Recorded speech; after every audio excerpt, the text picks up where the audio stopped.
మీ పైన శాపనార్థాలు పలుకుతున్నారా? అనరాని మాటలు అంటున్నారా? మనుషులు గాయపరుస్తున్నారా? బైబిల్లో ఒక సంఘటన చూస్తాము.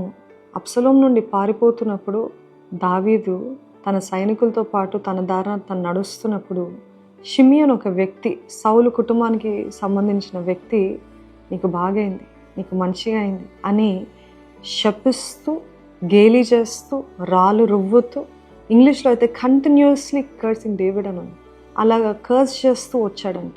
అయితే అది చూసిన సైనికులు అన్నారంట, చంపేమంటావా, నరికేమంటావా అంటే దావీదు వారిని చూసి గద్దించి, ఇది దేవుడు అనుమతించాడు, ఈయన శపించమని దేవుడు అనుమతించాడు, దేవుడు అనుమతించిన దాన్ని నేను ఎలాగా అడ్డగిస్తాను, ఒకవేళ ఈయన బాధ చూసి దేవుడు నాకు మేలు చేస్తాడేమో అన్నాడు.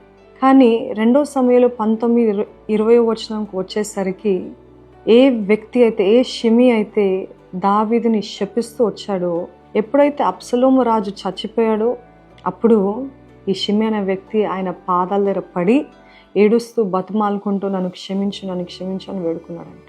ఈరోజు ఈ మాటలు ఎందుకు చెప్తున్నానంటే, మీ జీవితంలో కూడా అద్దం పద్దం లేకుండా మనుషులు శపిస్తున్నారేమో, అసూయతోటి శపిస్తున్నారేమో, ద్వేషంతో శపిస్తున్నారేమో, మీరు ఏం తప్పు చేయకపోయినప్పటికీ శపిస్తున్నారేమో.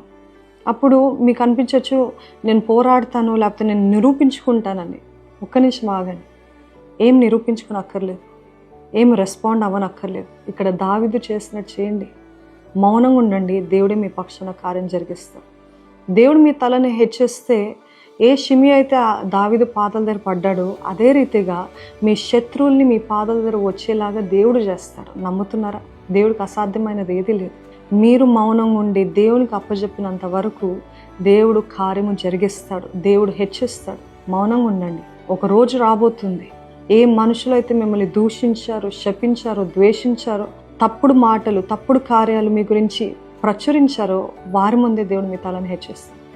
నమ్మినట్లయితే ఈ వాక్యాన్ని జ్ఞాపకం చేసుకుంటూ, నేను మౌనంగా ఉంటా, నా దేవుడు నా పక్షాన కార్యం చేస్తాడని జ్ఞాపకం ఉంచుకోండి. God bless you.